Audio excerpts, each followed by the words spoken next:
All right, good evening, fifth graders. Tonight we're going to be making some circle graphs.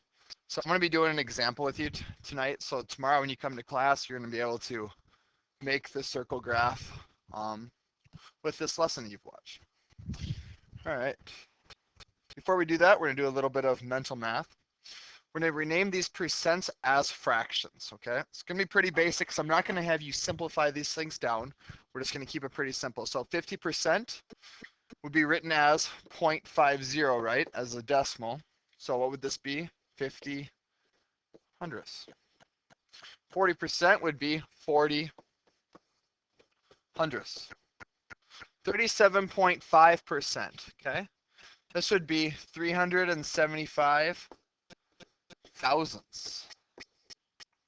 Okay? 33 and 1/3% would be, go 333 over 1,000, or it'd be 33 over 100, okay? This one right here, 20% would be 20 over 100. 875 over 1,000, okay? We're gonna go 25 over 100. 80 over 100, and 68 over 100. Okay.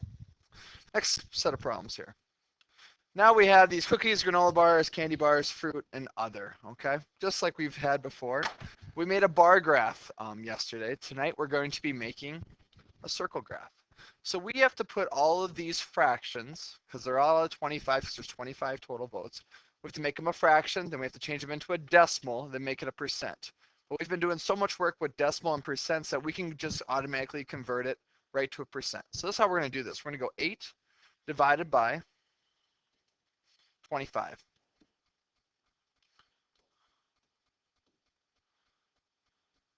Equals. Okay. 0.32. So what is my percent? 32%. Okay. Do another one here. We're going to go 4 divided by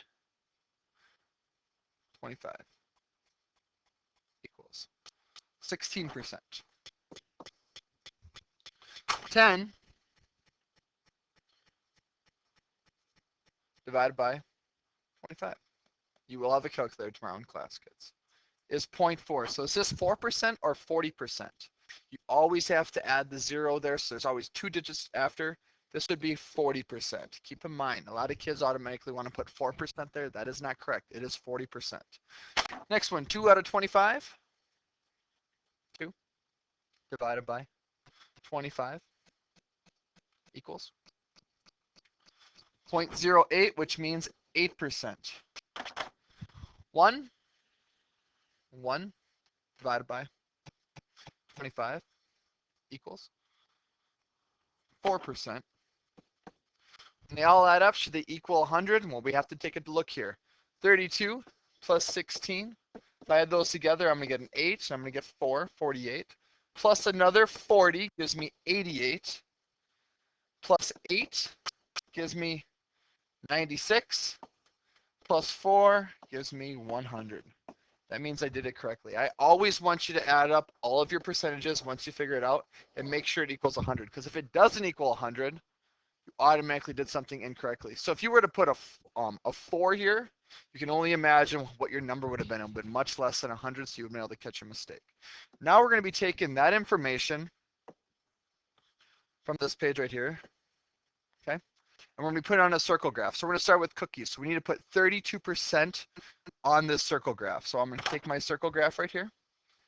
I'm automatically going to start at the top right here, just kind of like a clock, okay? I'm going to put my circle there.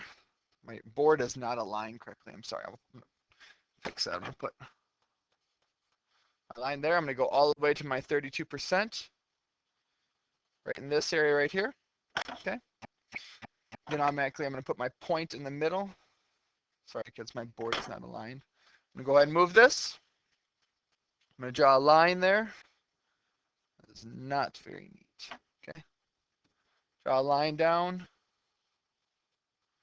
over, I'm going to connect, okay? I'm going to go back and sit at my computer while I'm doing this because it's Smartboard is not aligned very well right now. So I'm going to keep on going, so it's going to be going quicker. All right, so as I can see right here, I have about 32% on that line, okay? We're going to keep on cruising along here.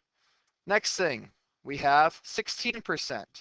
So I'm going to go back to my circle graph, and then I'm going to rotate this thing like a clock. So now my next 0 is right at this line, and I have to count up to 16, and then I'm going to make a mark again. So right here is 10, 15, and here's 16 right here, kids. So now I'm going to get my line. So this would be your ruler. I'm going to connect it right there to my 16. Now I'm going to jump back, take a look at next. I'm going to be going 40%. So I need to make this next one at 40%. So watch what I do here. I put this 0 right at my next line right here. Make sure the middle of the circle is there. Now I have to go to 40%. That's right up top here. So go ahead and mark the line again, right at the 40. I'm grabbing my ruler then, that's what you'll be doing. And I'm going to draw a line from the 40 spot to right there. Next line I have to draw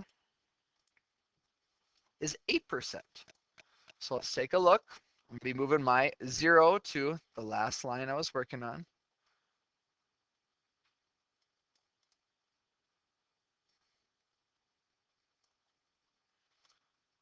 Right there. Get it centered. And now I'm going, just double check, I'm going to 8% here. That'd be a little bit less than 10. Right there would be my 8%. We go ahead and draw my line. Straight down. Okay. And then the last number I have is 4%. And if I did all my measuring correctly, this last line should be at 4. So I'm right here. Oops. There. Just under. I'm almost exactly at the 4. And then obviously once we're done, we don't need this anymore, and we can go ahead and label it. So our first one is 32%. Those are cookies. Got cookies right here. Okay. My next one was a granola bar.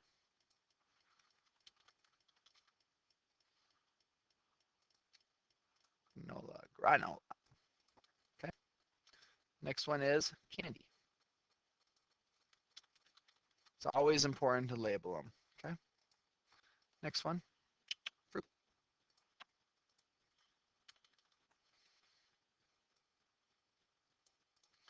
Last one would be other. And then I'm just going to double check to make sure everything kind of makes sense. So right now it looks like my cookies and my candy should be my biggest. And it looks like candy should be my biggest. If I did this correctly, take a look. Candy is my biggest, then cookies. Then granola bar should be my next largest. It is. Then it should be fruit. Then it should be other. This is how you use a circle graph. So keep that in mind. You're always rotating the circle graph around. So you're always starting at 0% and moving around. Okay. Hopefully this helped you with your assignment. I look forward to working with you in class tomorrow.